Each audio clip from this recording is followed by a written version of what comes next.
به نام خداوند جان و خرد، که از این برتر اندیشه بر نگذرد. گردآفرید پهلوان شیرزن حماسه ملی ایران، دختر گژدهم است. گردآفرید دلاور با اینکه در داستان رستم و سهراب شاهنامه حضوری کوتاه دارد، بسیار برجسته و یکی از گیراترین زنان شاهنامه است. در رهسپاری سهراب از توران به سوی ایران، هنگامی که وی در جستجوی پدرش رستم است، با او آشنا می شویم. در مرز توران و ایران دژی به نام سپید دژ است. گژدهم که یک ایرانی و پهلوان سالخورده است، بر آن دژ فرمان می‌راند و همواره در برابر دشمن پایداری سرسختانه‌ای می‌ورزد و با این کار دل همه ایرانیان را به آن دژ امیدوار می‌سازد. سهراب ناچار است پیش از درآمدن به خاک ایران از این دژ بگذرد. در نبرد میان سهراب و هجیر، سهراب پیروز می‌شود. سهراب نخست می‌خواهد او را بکشد، اما او را اسیر کرده راهی سپاه خود می‌کند. آگاهی از این رویداد دژنشینان را سراسیمه می‌سازد، اما گردآفرید این واقعه را مایه ننگ می‌داند و برمی‌آشوبد و خود به نبرد او می‌رود.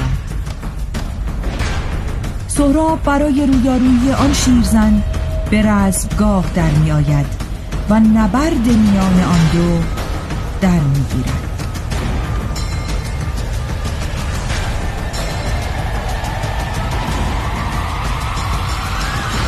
چو آگاه شد دختر گژدهم، که سالار آن انجمن گشت کم.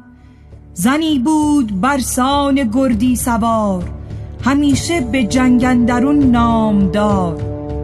کجا نام او بود گردآفرید، زمانه ز مادر چنین ناورید.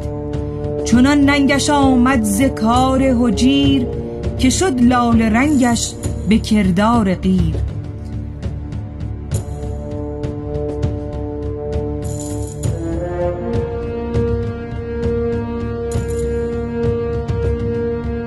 بپوشید درع سواران جنگ، نبودن در آن کار جای درنگ.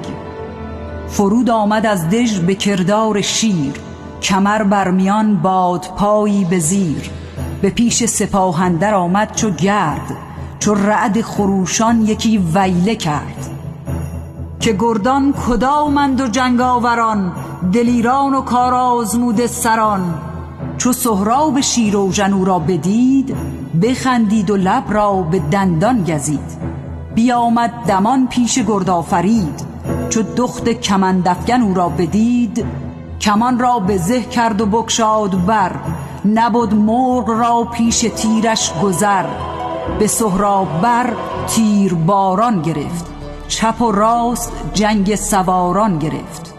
نگه کرد سهراب و آمدش ننگ، برآشفت و تیز اندر آمد به جنگ. چو سهراب را دید گردآفرید، که برسان آتش همی بردمید. سر نیزه را سوی سهراب کرد، عنان و سنان را پر از تاب کرد. برآشفت سهراب و شد چون پلنگ، چو بدخواه او چارگر بود به جنگ. بزد بر کمربند گردآفرید، زره بر برش یک به یک بردرید. چو بر زین بپیچید گردآفرید، یکی تیغ تیز از میان برکشید.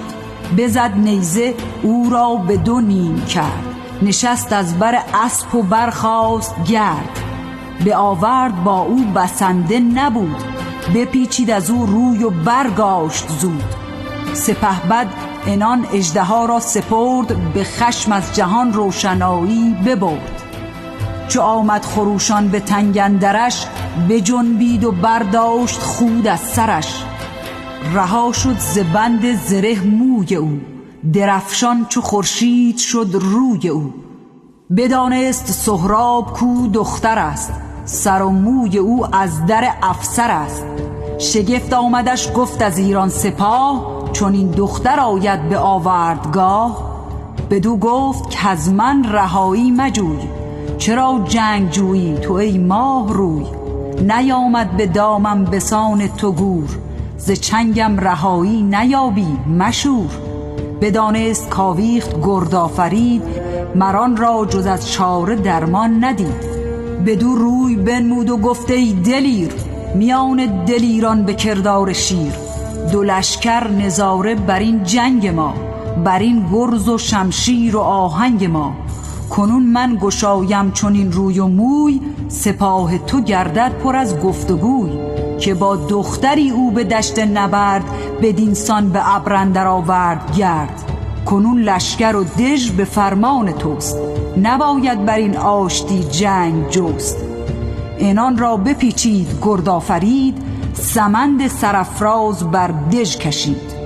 همی رفت و سهراب با او به هم، بیامد به درگاه دژ گژدهم. در باره بگشاد گرد آفرید، تن خسته و بسته بر دژ کشید. در دژ ببستند و غمگین شدند، پر از غم دل و دیده خونین شدند. ز آزار گرد آفرید و هجیر، پر از درد بودند برنا و پیر. بگفتند که ای نیک دل شیرزن، پر از غم بود از تو دل انجمن. که هم رزم جستی هم افسون و رنگ، نیامد ز کار تو بر دود ننگ. بخندید بسیار گرد آفرید، به باره برآمد سپه بنگرید. چو سهراب را دید بر پشت زین، چنین گفت که ای شاه ترکان چین. چرا رنجه گشتی کنون بازگرد، هم از آمدن هم ز دشت نبرد. تو را بهتر آید که فرمان کنی، رخ نامور سوی توران کنی.